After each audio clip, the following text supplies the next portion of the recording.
So what I'll try to run through with you over the next few minutes is how we have, in light of the COVID crisis, adapted our acute coronary syndrome pathways.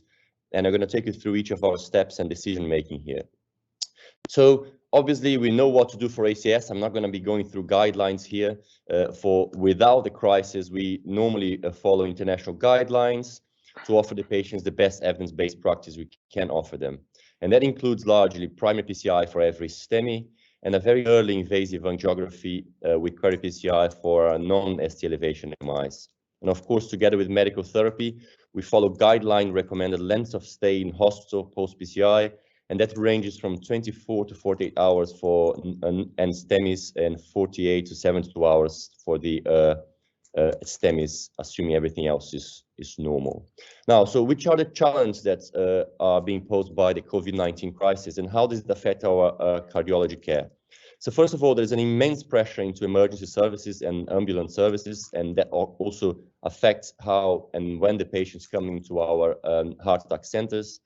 There's a major shift in inpatient care, with wards now being completely transformed into COVID wards, including our cardiology ward in CCU, and that also affects our staff of being transferred to look after these patients. Most of the elective work has been cancelled, including cardiothoracic surgery to give beds to ICU in COVID patients. And we also know that there's a lot of COVID myopericarditis that we discussed, which mimics ACS presentations. So we've been getting quite a lot of false STEMI calls now, and we have to make decisions on who we take to the lab based on such presentation. And as we already discussed as well, the real ACS cases are falling, likely due to patients locking down from hospitals, and have seen case reports in Italy of VSDs, they're not SVDs, and rupture post-STEMI in Italy because patients are coming late. And of course, we know that COVID kills patients more quickly and more often than patients without cardiac disease. And very importantly, the cardiac team is in frontline staff and cath lab staff face very high risk of infection, and we have to cover that as well. So how we went to adapt our pathways, we had discussions with ambulance services and their pathways into hospitals, which will be discussed later. Our relationship between us and the accident measures department became much more closer, and we have accepted a different level of patients from them to help them with their crisis. And also we have to, importantly, to adapt our indications of timings for invasive angiography for both PCIs and query PCIs doing STEMI. So let me take you through what we are doing, and then we can discuss perhaps whys if needed.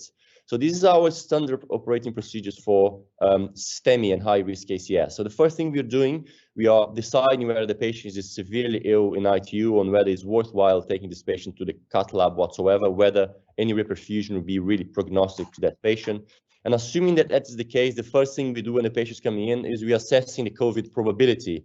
And this is the most important part of the job here, and something we've been learning quite a lot and getting wrong and right a lot of the time.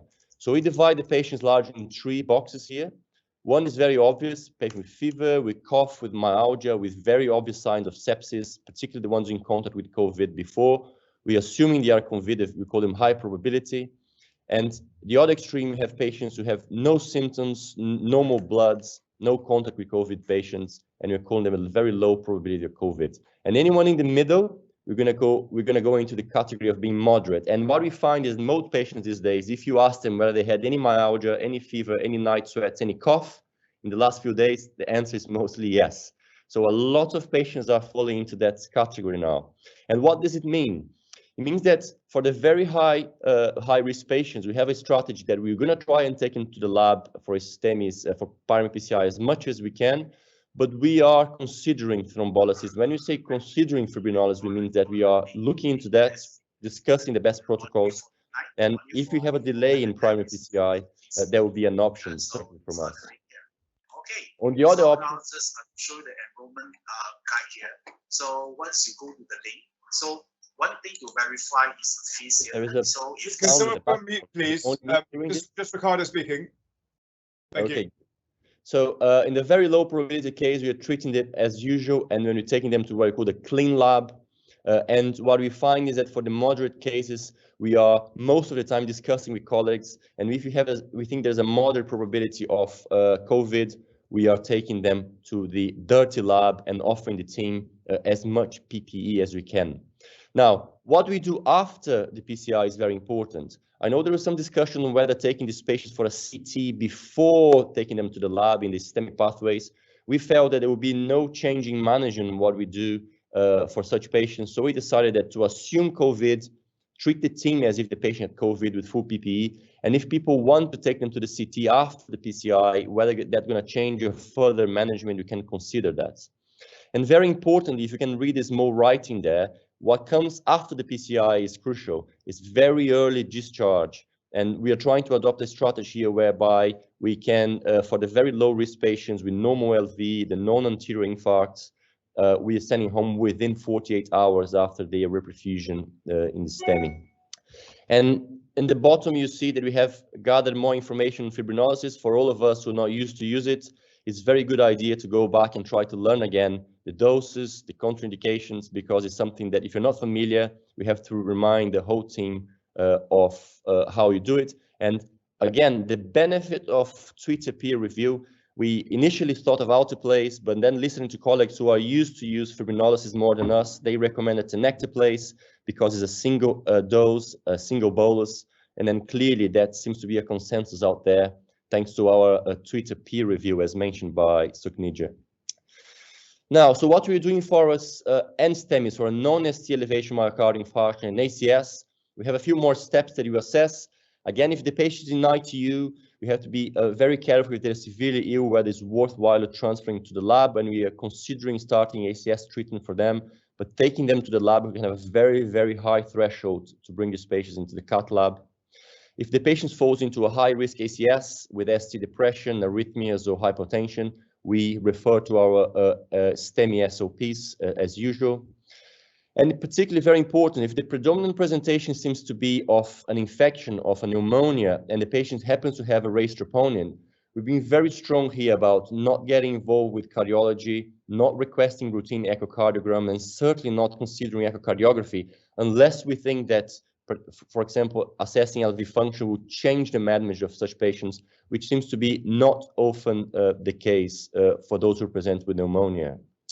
Now, those who present with a genuine ACS picture that looks as if they had a thrombotic acute coronary syndrome, we are trying to offer them the best treatment that they can have according to guidelines.